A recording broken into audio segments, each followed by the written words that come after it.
Suspect sa pang-hold up sa isang convenience store huli sa Cainta, Rizal. At may 10 suspect na sangkot sa illegal gambling arestado sa Parañaque. Nagbabalik si Bien Manalo.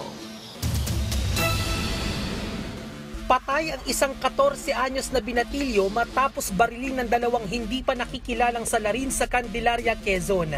Sa inisyal na investigasyon ng Candelaria Police, natagpo ang nakahandusay at wala ng buhay ang biktima sa gilid ng National Highway na nagtamo ng tama ng bala sa ulo na agad nitong ikinasawi. Patuloy ang masusing investigasyon sa motibo ng pamamaril at pagtugis sa mga sospek.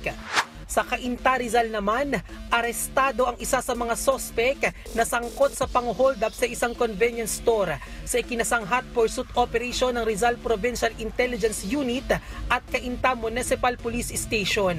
Ayon sa inisyal na investigasyon ng mga pulis, armado ng baril ang isa sa mga sospek nang manloob ang mga ito sa tindahan, kung saan sapilitang kinuha ang mga cellphone at pera ng biktima na nagkakahalaga ng mahigit 14,000 pesos.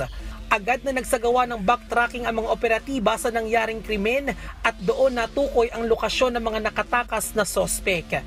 Nadakip naman ang sospek habang patuloy na tinutugis ang iba pa nitong kasamahan. Arestado ang 13 individual sa follow-up operation ng mga operatiba ng Parañaque City Police sa Tambo, Parañaque City. Kabilang sa mga nadakip ang ilang Pinoy at Chinese nationals na sangkot sa pag-ooperate ng illegal gambling. Nakumpiska sa mga sospek ang mga gamit sa pasugalan, pera na nagkakahalaga ng 27,000 pesos, mga baril at mga bala.